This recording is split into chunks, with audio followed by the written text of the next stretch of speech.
sesta e ultima batteria.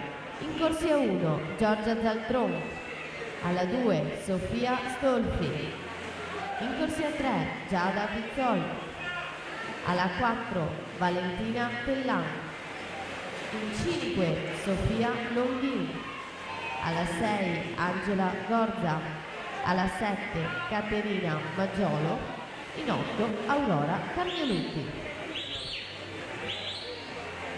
Giorgiana Irina Bari, U31-83, Igros, corsia 4 su Letizia Facca, 32-06.